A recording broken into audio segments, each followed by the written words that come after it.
Okay, for those who won't know what I did with those fine JPEGs, not even ultra fine, just fine JPEGs. First, I choose the warm contrast preset from the creative tab on the left. For some pictures I chose the red lift matte, but for most pictures I chose the warm contrast. Then I brought the whites up to +15, +20, and then by using that circle, I don't know how they call it, I darken up the surroundings, and I also bring the clarity all the way down to soften up the whole surrounding. I like to be all softened up and sharp in the center to pull focus in the center. And then I refrain by cropping whenever the image needs to be straightened up. Then I bring the highlights a little bit up. It feels like the image calls out for it, you know, bring the highlights up, feels good. So I did that, and then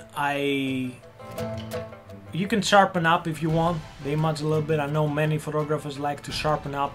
It's not my favorite, but because many are doing so, I feel like I should do so a little bit, maybe to +20. Then I felt like I have to bring blues to brighten up the blue from the sky. And even though I'm colorblind, I feel bringing up the orange a little bit up to +10 feels better for my eyes. I don't know what's happening with your eyes, but for me it feels better. Then we open up the image on the Photoshop for spot removal. I use the brush tool to remove spots. I don't use clone. Maybe, I don't know.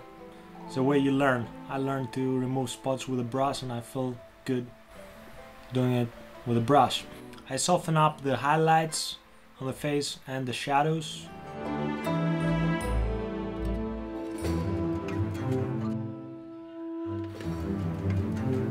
I don't like this ultra shiny thing on the face. I make the lower lip pop up a little bit by brightening up in the center.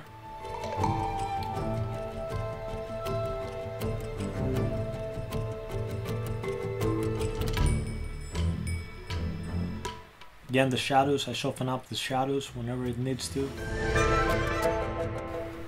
A little bit more spot removal right here.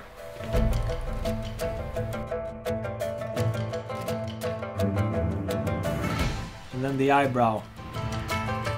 I straighten up the eyebrow. I fill it up a little bit whenever it needs to be filled up. And that's it, guys. Next, we could play around with the floor. We could darken it up a little bit so that the eye goes to the dress. Then you can color the walls, make them white. No, I'm kidding, you shouldn't do that. I mean, leave the walls as they are. Here's the image, before, after, after, before. The change is obvious, the improvement is obvious. Again, those were fine JPEGs, but it is what it is. Next time I'll make sure I check my settings before I start shooting, no matter what. Thanks for watching, thanks for subscribing, see you in the next one.